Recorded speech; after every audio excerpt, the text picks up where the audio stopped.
নমস্কার, ওঙ্কার বাংলায় আপনাদের সকলকে স্বাগত জানাচ্ছি। এই মুহূর্তে আপনাদের সাথে রয়েছে আমি অপরূপা। চোখ রাখবো আজকের বিশেষ বুলেটিন, যেটা আমাদের থাকে এই বিকেল বেলা, যে মধ্যপ্রাচ্যের যে যুদ্ধ পরিস্থিতি, সেই যুদ্ধ পরিস্থিতি বর্তমানে কি অবস্থায় রয়েছে, আগামী দিনে এই যুদ্ধের পরিস্থিতি কোন দিকে যেতে চলেছে। মধ্যপ্রাচ্যের সীমা পেরিয়ে এবার সংঘাত ছড়িয়ে পড়ল ভারত মহাসাগর পর্যন্ত। সাম্প্রতিক উত্তেজনার আবহে ইরান সরাসরি লক্ষ্যবস্তু করল মার্কিন যুক্তরাষ্ট্র ও যুক্তরাজ্যের যৌথ সামরিক ঘাঁটি। ভারত মহাসাগরের কৌশলগতভাবে অত্যন্ত গুরুত্বপূর্ণ দিয়েগো গার্সিয়া দ্বীপে অবস্থিত এই ঘাঁটিকে লক্ষ্য করে ইরান দুটি ব্যালিস্টিক ক্ষেপণাস্ত্র নিক্ষেপ করে। এই হামলা শুধুমাত্র প্রতিশোধমূলক পদক্ষেপ নয়, বরং একটি স্পষ্ট বার্তা। ইরান এখন তাদের প্রচলিত সীমার বাইরে গিয়ে দূরবর্তী লক্ষ্যবস্তুতেও আঘাত হানতে সক্ষম। দিয়েগো গার্সিয়া দ্বীপটি ইরান থেকে প্রায় 4000 কিলোমিটার দূরে অবস্থিত।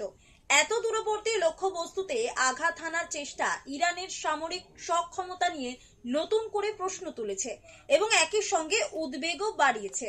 এই ঘটনার ফলে সংঘাতের ভৌগোলিক বিস্তারও নতুন মাত্রা পেয়েছে। এতদিন মধ্যপ্রাচ্যে সীমাবদ্ধ থাকা উত্তেজনা এবার ভারত মহাসাগর পর্যন্ত ছড়িয়ে পড়ায় আন্তর্জাতিক নিরাপত্তা পরিস্থিতি আরো জটিল হয়ে উঠছে। সামরিক বিশ্লেষকদের মতে এই ধরনের হামলা ভবিষ্যতে ইউরোপ বা অন্য অঞ্চলে অবস্থিত পশ্চিমা ঘাঁটিগুলিকেও সম্ভাব্য লক্ষ্যবস্তুতে পরিণত করতে পারে। প্রাথমিকভাবে পাওয়া তথ্য অনুযায়ী নিক্ষিপ্ত ক্ষেপণাস্ত্রের একটি মাঝপথে বিকল হয়ে পড়ে, অন্যটি মার্কিন নৌবাহিনীর একটি যুদ্ধ জাহাজ প্রতিহত করে। ফলে বড় ধরনের ক্ষয়ক্ষতি এড়ানো সম্ভব হয়েছে বলে মনে করা হচ্ছে। তবে এই হামলার প্রতীকী গুরুত্ব এবং কৌশলগত বার্তা নিয়ে আন্তর্জাতিক মহলে উদ্বেগ বাড়ছে। ইরানের এই হামলা শুধুমাত্র প্রতিশোধমূলক পদক্ষেপ নয়, বরং একটি স্পষ্ট বার্তা। ইরান এখন তাদের প্রচলিত সীমার বাইরে গিয়ে দূরবর্তী লক্ষ্যবস্তুতেও আঘাত হানতে সক্ষম। দিয়েগো গার্সিয়া দ্বীপটি ইরান থেকে প্রায় 4000 কিলোমিটার দূরে অবস্থিত। এত দূরবর্তী লক্ষ্যবস্তুতে আঘাত হানার চেষ্টা ইরানের সামরিক সক্ষমতা নিয়ে নতুন করে প্রশ্ন তুলেছে এবং একই সঙ্গে উদ্বেগও বাড়িয়েছে। প্রেক্ষাপটে ভারত মহাসাগরের মতো দূরবর্তী অঞ্চলে হামলার চেষ্টা বিশ্ব রাজনীতিতে এক নতুন উদ্বেগের ইঙ্গিত দিচ্ছে। যদিও নির্দিষ্ট ঘটনায় বড় ধরনের ক্ষয়ক্ষতি হয়নি, তবু ভবিষ্যতে আরো বড় আকারের সংঘাতের সম্ভাবনা উড়িয়ে দেওয়া যাচ্ছে না। আন্তর্জাতিক মহল এখন গভীরভাবে পরিস্থিতির দিকে নজর রাখছে। ব্যুরো রিপোর্ট, ওঙ্কার বাংলা। স্বাভাবিকভাবে এই পরিস্থিতি যথেষ্ট উদ্বিগ্ন করছে এবং সেক্ষেত্রে অন্যান্য দেশগুলিকেও কিন্তু ভাবাচ্ছে বা ভাবতে বাধ্য করছে। কাজে স্বাভাবিকভাবে এই যুদ্ধ পরিস্থিতি কোন দিকে যেতে পারে, কী ধরনের আকার নিতে পারে, এই বিষয়ে আমরা বুঝবো এবং বোঝার জন্য যার সাথে কথা বলবো, যে মানুষটির সাথে কথা বলবো, তিনি আন্তর্জাতিক সম্পর্ক বিশ্লেষক তথা রাজনৈতিক বিশেষজ্ঞ। এই মুহূর্তে আমাদের সাথে রয়েছেন রাজা গোপাল ধর চক্রবর্তী। আমরা স্বাগত জানাই দাদা আপনাকে ওঙ্কার বাংলায় প্রথমেই, এবং তারপরে এই বিষয়ে আসবো আলোচনায় যে ভারত মহাসাগরের কৌশলগতভাবে অত্যন্ত গুরুত্বপূর্ণ দিয়েগো গার্সিয়া দ্বীপে অবস্থিত ঘাঁটিকে ইরান দুটি ব্যালিস্টিক ক্ষেপণাস্ত্র নিক্ষেপ করেছে তাকে লক্ষ্যবস্তু বানিয়ে। আর এটাই কি কোথাও গিয়ে যুদ্ধের একটা দিক ঘুরিয়ে দিচ্ছে, বা যুদ্ধের আগামী দিনের ভবিষ্যৎ কি দিক নির্দেশ কি দিচ্ছে এই যুদ্ধ, জানবো আপনার কাছে। হ্যাঁ, দেখুন যে আপনারা যেটা বললেন দিয়েগো গার্সিয়া, যেটা ভারত মহাসাগরের উপরে, সেখানে তখন যারা এই ধরনের মিসাইল অ্যাটাক করেছে, তো বোঝা যাচ্ছে যে ইরান প্রস্তুত আছে আরো বেশ কিছু জায়গায় আঘাত করার ব্যাপারে, এবং ওরা সৌদি আরবের এবং ইউনাইটেড আরব এমিরেটস এর বিভিন্ন অয়েল ইনফ্রাস্ট্রাকচারও ওরা আঘাত করতে চাইছে এবং করেছে অলরেডি। এবং দেখুন, এর ফলে যেটা ঘটছে যে তেলের দাম আমরা দেখতে পাচ্ছি যে বেড়েছে 110 থেকে 120 এরকম ওঠানামা করছে, যে একেবারে কন্টিনিউয়াসলি বাড়ছে সেটা হয়তো নয়। এবং প্রেসিডেন্ট ট্রাম্প কিন্তু এই মুহূর্তে বলছেন না যে যুদ্ধবিরতি, সিজফায়ার, সে কথাটা উনি বলছেন। তো সেটা যদি বলে দিতেন তাহলে অনেকটা শান্তি আসতো, শেয়ার মার্কেট আবার ফিরে আসতো, তেলের দামে একটা স্থিরতা হয়তো আসতো। যোগানে যে ধরনের বিচ্যুতি ঘটেছে উৎপাদনে, তারপরে যোগান হয়তো সময় লাগবে ঠিক মতো রিপেয়ার করতে। তবে ভারতের সে সমস্যা নেই, আমাদের যে ধরনের ডাইভার্সিফাইড নেটওয়ার্ক, সেখান থেকে সবকিছুই পাওয়ার সম্ভাবনা রয়েছে। তো গ্যাস নিয়ে আমাদের চিন্তা, কেননা গ্যাসটা এখনো হ্যাঁ, আমরা দেখেছি যে যে সমস্ত দেশের থেকে আমরা গ্যাস কিনি সেখানে আক্রান্ত হয়েছে এবং হরমুজ প্রণালী এটা ভীষণভাবে আক্রান্ত। এই জায়গায় দাঁড়িয়ে আমাদের প্রধানমন্ত্রী উনি বলেছেন যে আমি এই যে ইনফ্রাস্ট্রাকচারের উপরে বা আপনার তেলের যে ডিপোগুলোতে আক্রমণ হচ্ছে হুম এইগুলো সঠিক নয়, এবং হ্যাঁ, এবং উনি বারবার বলছেন যে শিপিং লাইনগুলোকে একেবারে মানে গঞ্জামুক্ত রাখা দরকার, কেন এগুলো মানে অন্য দেশ যারা যুদ্ধের সঙ্গে জড়িয়ে নেই হুম তাদেরকে বাঁচাতে গেলে শিপিং লাইনগুলোকে একেবারে সুরক্ষিত রাখতে হবে। এবং হুম এটা দুপক্ষের কাছেই বলছেন যে তোমরা নিজেরা যতই ঝামেলা করো কিন্তু এইগুলোকে বাঁচিয়ে রাখো, না হলে তোমাদেরও ক্ষতি আমাদের অন্যদের। একদম। তো ভারত একটা মানে ব্যাক চ্যানেল আমরা বলি, হুম তেহরান বা ইরানের কাছে বা আমেরিকার কাছে, দু জায়গার কাছেই সে একটা ব্যাক চ্যানেল হিসেবে কাজ করছে। কারণ দুজন আমাদের সঙ্গে ইরানের যে চুক্তি আছে সেই চুক্তি অনুযায়ী আমরা পারস্পরিক কৌশলগত সহযোগিতা করে থাকি তাদেরকে। হুম সেটা সেই সূত্রেই আমরা কিন্তু তাদের কাছে বলছি। এবং যেটা দেখা যাচ্ছে যে যুদ্ধের হয়তো গতি প্রকৃতি পাল্টাচ্ছে। যে জায়গায় কোনোদিন আক্রমণ হবার কথা আমরা ভাবিনি সেই জায়গায় আক্রমণ হচ্ছে। হুম এবং সবচেয়ে যেটা মানে অবাক করা হয়তো ব্যাপার হতে পারে, ইসরায়েল ডিফেন্স মিনিস্টারের যিনি আছেন ইসরায়েল কাটস বা এরকম কিছু তার নাম, হুম তিনি বলছেন যে আগামী কাল মানে 22শে মার্চ মানে মারাত্মকভাবে যুদ্ধ ইম্প্যাক্ট করবে। আমি জানি না উনি কি করতে চাইছেন, আর কি বিভীষিকা দরকার। এখন ইসরায়েল আমরা দেখছি যে লেবাননটাকে কিন্তু সেখানে গ্রাউন্ড ফোর্স নামিয়ে দিয়েছে।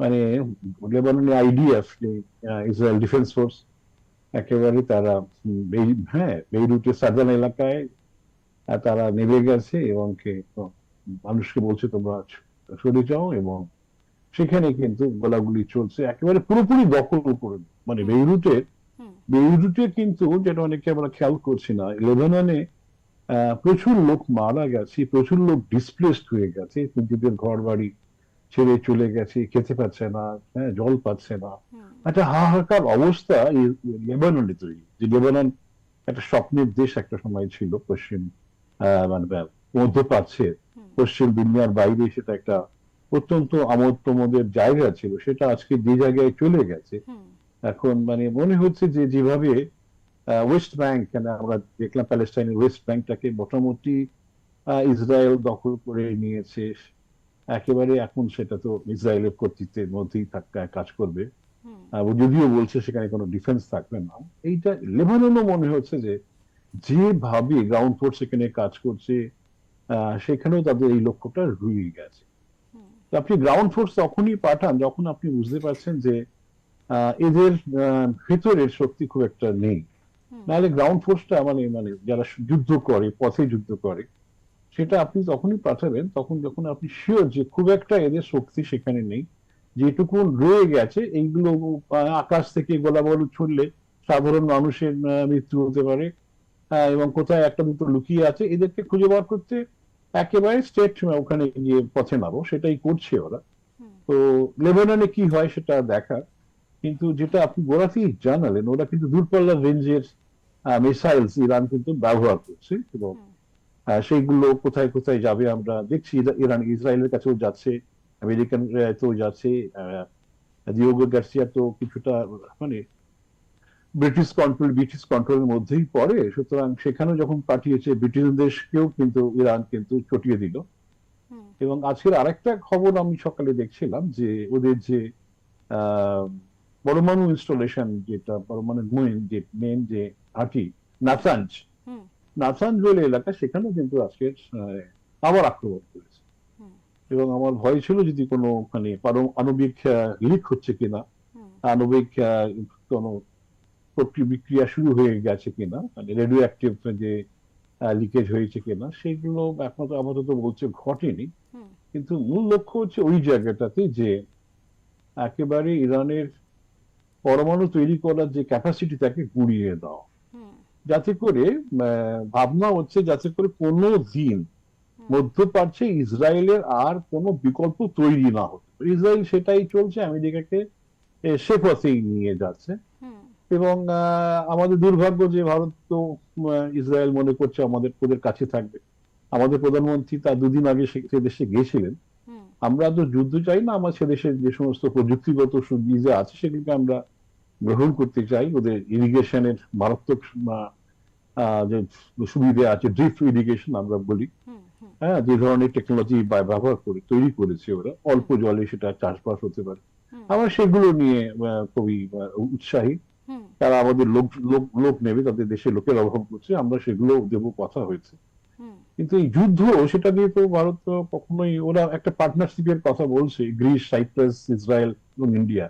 হুম তো আমরা যদি অফিসিয়ালি এইগুলোকে হ্যাঁ বলতাম যে না, আমরা এই সময়ের মধ্যে থাকতে পারি না, হুম আমাদের মুশকিল হয়েছে কি যে ইসরায়েলের উপর আমরা নির্ভরশীল। সেখান দিয়েও আমাদের যে আইএনইসি যে করিডোর আছে, ইন্টারন্যাশনাল যে মানে মেডিটেরিয়ানের, হুম মানে ইসরায়েলকে নিয়ে আমরা আবার ইউরোপীয় যে সংযোগ ভারত থেকে, সেটা ভারতের আর একটা পরিকল্পনা, সেটা আবার এটা হচ্ছে ইসরায়েলকে নিয়ে, হুম আবার আর ইরানকে নিয়েও সেটা আর একটা রোডের পরিকল্পনা আছে, মানে হুম কানেক্টিভিটির পরিকল্পনা। এই দুটো পরিকল্পনা কিন্তু ভারতের অর্থনীতি এবং ভারতের সঙ্গে ইরান এবং ইসরায়েলের সম্পর্ক কিন্তু নানান জায়গায় খুব পাল্টে দিতে পারে। কিন্তু আমেরিকা চাইছে না আবহাওয়া প্রকল্প বেশি দূর এগোক, তারপরে সেখানকার আমেরিকার চাপে আমরা পয়সা কোটি কিছু দিইনি। হুম এখন দেখা যাক কি অবস্থা এখানে তৈরি হয় আগামী দিনে। হুম তো যুদ্ধ যত দিন চলবে, এটা কিন্তু আমাদের বুঝতে হবে যে সেটা কিন্তু কিছুতেই মানুষের কাজে লাগে। যুদ্ধ বেশি হওয়াটাই একটা প্রবলেমের, একটা অশান্তি এবং বিপর্যয়ের কথা। ভারতের মতন দেশ যারা হুম আহ, যে সমস্ত জ্বালানি দ্রব্য বিদেশ থেকে নিয়ে আসে, হুম তারা একটা বিপর্যয়ের মধ্যে আছে। কেননা এই এই মুহূর্তে অবশ্য ক্রাইসিসটা আমাদের নেই। হুম আমাদের হরমুজ প্রণালী দিয়ে আমরা আমাদের আরো দুটো জাহাজকে আমরা অ্যালাউ করেছি, আমাদের পররাষ্ট্র নীতি কাজ করছে। হুম কিন্তু এই দু একটা জাহাজ চললেই তো হবে না, আমাদের 22খানা জাহাজ এখনো দাঁড়িয়ে আছে। হুম তো সে হ্যাঁ, হরমুজ প্রণালীতে আমেরিকা বলছে আমরা জোর করে ন্যাটো শিপ দিয়ে ঢুকি, সবাইকে এ করবো।